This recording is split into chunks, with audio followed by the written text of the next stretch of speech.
Amables televidentes, continuamos con más información aquí en nuestra asamblea, el informativo de la televisión legislativa del Ecuador. Hace pocos días se conoció que el gerente de la empresa Metro de Quito socializó con el Consejo Metropolitano del Cabildo el estado del avance en el análisis de estas 4 propuestas en torno a los costos que tendría el Metro de Quito. Para hablar sobre este tema nos acompaña ya el concejal Sergio Garnica. Bienvenido a la televisión legislativa. Gracias, muy buenas tardes, un saludo a todos los televidentes. El día de hoy, en la mañana que tuvimos sesión de consejo, precisamente acudió el gerente de la empresa Metro Quito para dar el informe, el cual consistió en inicialmente indicarnos desde que se dieron la presentación de las ofertas hasta el momento qué es lo que se ha hecho. En términos generales, se ha realizado alrededor de 5 requerimientos a los oferentes y se les ha pedido ciertas aclaraciones de las ofertas que presentaron.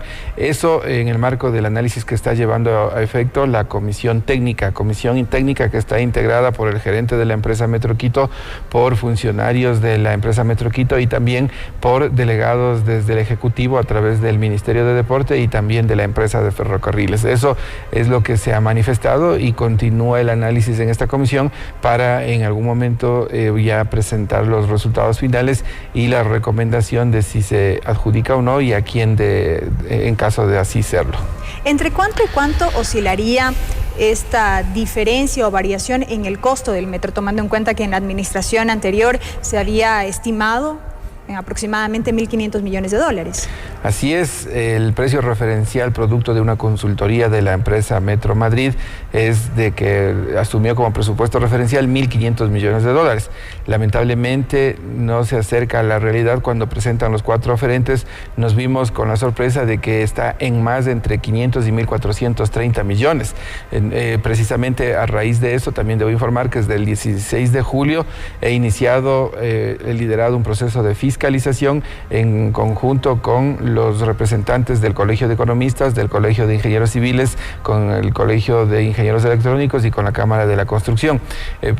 Precisamente el día de ayer tuvimos la última mesa de trabajo de esta mesa de fiscalización y estamos en este momento redactando el informe final que será puesto a conocimiento en primera instancia al alcalde Mauricio Rodas el próximo día lunes y luego lo daremos a conocer a la ciudadanía mediante una rueda de prensa. Este tema ha generado diversidad de criterios al interior del Consejo Metropolitano, precisamente este costo referencial que tendría el Metro de Quito. Por supuesto, sobre todo la bancada de país se siente aludida porque nosotros hemos emprendido la fiscalización. Esta fiscalización es nuestro derecho conforme así lo establece los artículos 87 y 88 del COTAD y mientras más debate se dé frente a este y a otros temas similares, mayor transparencia va a darse dentro del proceso. Lo único que nosotros queremos es que se transparente el por qué se subieron los precios de entre 500 y 1.400 millones por parte de los oferentes. No responde la realidad a lo que mencionó los productos de la empresa Metro Madrid y precisamente ese ha sido el fundamento y sobre todo la base de la fiscalización que hemos emprendido. Bueno, este es un tema que se dilucidará ya en los próximos días, ya con los informes definitivos y demás de este proceso que ustedes están impulsando, pero ¿cuál es la postura respecto de la viabilidad de este proyecto? Si el día de hoy, si me preguntan, y a título personal, si el día de hoy me preguntan si es que es factible la construcción del metro, yo diría enfáticamente que no, por una sencilla razón. El presupuesto estuvo previsto en 1.500 millones de dólares, de los cuales se comprometió 750 por parte del señor presidente de la República. En algunas sabatinas hemos escuchado que él no va a dar un centavo más de lo que ha dicho, yendo en contra inclusive del decreto 750, que en su artículo número 2 establece que el gobierno nacional va a financiar al menos el 50% de la obra que implique la construcción del metro, que lo declararon de obra prioritaria y de interés nacional. Entonces, en esas circunstancias, dadas esas declaraciones, veo que es inminente una reunión urgente entre el señor presidente de la República, Rafael Correa, y el señor alcalde de Quito, Mauricio Rodas, para que determinen cuál va a ser el mecanismo de endeudamiento, porque necesitamos como municipio el aval soberano del Ejecutivo, del Gobierno Nacional, y también necesitamos ver cómo vamos a sobrellevar este endeudamiento. Nosotros peligrosamente estamos acercándonos a nuestra capacidad de endeudamiento como municipio. Eso impediría que solamente dediquemos el presupuesto a este proyecto y descuidemos las obras que necesita la ciudad de Quito. Pero en lo que tiene que ver con la movilidad, ¿no se torna un proyecto necesario para la ciudad de Quito? Por supuesto, la movilidad en sí es un tema que amerita una atención prioritaria y que es uno de los graves problemas, yo diría el principal problema que tiene la ciudad de Quito, pero no por ello vamos a hipotecar al municipio y sobre todo a generar un caos en orden financiero. Lo que es la visión que ha dado el alcalde Mauricio Rodas, asumiendo con responsabilidad el problema de movilidad, es precisamente la adquisición, primero la recuperación de los 15 millones de dólares que por 2 ocasiones la administración anterior declaró desierto, y se han recuperado y se han adquirido ya 40 unidades de articulados que estarán entregándose hasta enero del 2015. Y de la misma manera, en las próximas semanas se va a iniciar un proceso para la adquisición de 50 trolebuses. Ustedes conocen los trolebuses que todos vemos, ya han cumplido su vida útil, así establece la ley, la normativa, entonces amerita el reemplazo y la repotenciación de todo el sistema dentro del distrito metropolitano. Entonces hay que seguir trabajando.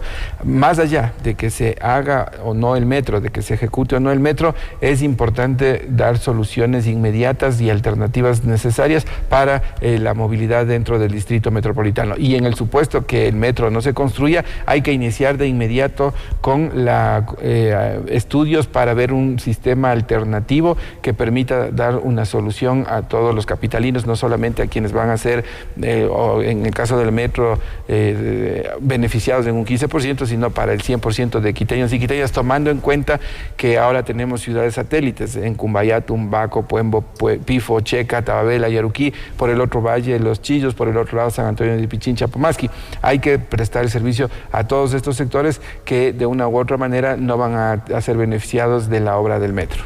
A inicios de esta semana, concejal, estuvo con nosotros acompañándonos en este espacio informativo precisamente el también concejal de Quito, Edy Sánchez, y él nos compartía sus criterios en torno del tema de la factibilidad, de la viabilidad de la construcción del metro de Quito. Yo lo acompaño en el siguiente extracto de su intervención a revisar lo que dijo el concejal de Quito, Edy Sánchez, en este espacio informativo. Veamos. Vale recordar aquí, el gerente de la empresa Metro de Quito, el actual gerente de la actual administración, ha manifestado de que este es un proyecto viable, económica, financieramente y técnicamente. Esto es importante, porque no lo está diciendo un exfuncionario de la administración anterior, sino lo está diciendo el gerente de la empresa que hoy está justamente en el proceso de análisis y de estudio de estas propuestas económicas. Dice también, y esto es importante y es muy tranquilizador, que el proyecto en sí, en todos sus componentes, fue analizado, estudiado exhaustivamente por los 4 órganos multilaterales de crédito. Dicho de otra manera, demuestra la responsabilidad y la forma técnica con la que se manejó este proyecto.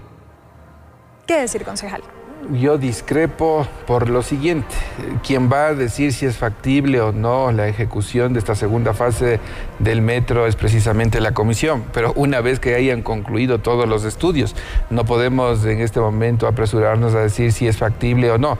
Más bien, las preocupaciones que a todos o a la mayoría de los quiteños y a un grupo, sobre todo al bloque Suma Vive, del cual soy jefe de bloque, nos ha preocupado, es de dónde vamos a sacar el financiamiento. Es decir, desde este momento factibilidad financiera no existe. Por eso es que si a este momento queremos hacer el metro, lamentablemente no es posible. Y no porque nosotros lo digamos, sino porque no se ajusta al presupuesto referencial. Eso es necesario precisamente que el señor presidente de la República con el alcalde Mauricio Rodas se reúnan para ver cómo van a obtener el crédito en lo que fuera a adjudicarse.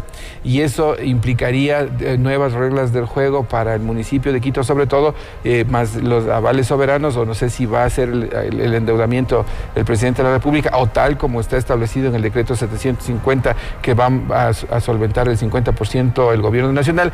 Todo eso debe estar absolutamente claro para que al menos en el ámbito financiero se genere una viabilidad. Entonces, no creo que corresponda en este momento. Por el contrario, insisto, hay graves preocupaciones, al menos desde mi parte, por temas que aquí hemos abordado. En primera instancia, el tema del financiamiento, entre 500 y 1.430 millones más. Y además, ya una vez en ejecución, tendremos que tener un colchón de presupuesto para sortear los imprevistos y los contratos suplementarios, o complementarios. ¿Qué es esto? Solo para ejemplo, la vía Collas Nuevo Aeropuerto, que muchos conocemos, inició con un proceso determinado en alrededor de 61 millones, luego 90 millones, y terminó costando cerca de 200 millones de dólares. Eso tomando en cuenta que es una obra en superficie. Cuando se tratan de obras como esta, que es bajo tierra, nadie sabe, sino al momento que están haciendo ya las excavaciones, qué podemos encontrar. Quito es producto de quebradas, de lagunas, etcétera, que vamos a tener la necesidad de sortear con muchas situaciones imprevistas que ameritarán la generación de contratos complementarios. Esos contratos complementarios y esos imprevistos también van a subir el presupuesto conforme así está establecido en el ordenamiento jurídico nacional e internacional. Y eso significa también un endeudamiento adicional para la municipalidad y para el proyecto. Entonces, eso hay que hablarle con absoluta transparencia, con absoluta honestidad. Aquí no se está oponiendo por oponer a un proyecto de esta naturaleza, sino por el contrario, que si se lo hace, se transparente la información y que se diga a la ciudadanía. Hoy día, si vamos a terminar un ajuste para que el metro cueste 2.100 millones de dólares, que sería la oferta más baja, pues que se lo haga. Caso contrario, nosotros tendríamos que revisar hasta dónde serían las proyecciones. El Colegio de Economistas hizo una proyección que podría costar alrededor de 4.000 millones de dólares. Esta proyección, en base a los estudios que se han hecho y por sobre todo también a las experiencias en otros países, como por ejemplo en Lima, como por ejemplo en Medellín, como por ejemplo en Panamá, en donde del presupuesto referencial arrancado termina implicándose casi al doble en muchos casos por los imprevistos y los contratos complementarios. Concejal, muy puntualmente y ya para terminar esta entrevista, ¿se estaría ya articulando el trabajo, coordinando las acciones a fin de que las autoridades, en este caso del Cabildo y del Ejecutivo, puedan reunirse para tratar este tema? Sí, he consultado al alcalde Mauricio Rodas y me ha dicho que ha requerido una audiencia con el señor presidente de la República. Tengo entendido que está fuera del país y a su retorno esperemos que ya se reúnan para ir determinando todos estos detalles que tienen que ver muchísimo entre el gobierno central y la municipalidad para ver si es viable en la parte financiera este aspecto. Perfecto. Agradecemos la presencia del concejal de Quito, Sergio Garnica, quien nos ha acompañado en este espacio de entrevistas y con quien hemos dialogado respecto de los costos aproximados para la construcción del metro de Quito. Es momento de dar paso a más noticias. Continuamos con nuestra compañera Lorena Espinosa.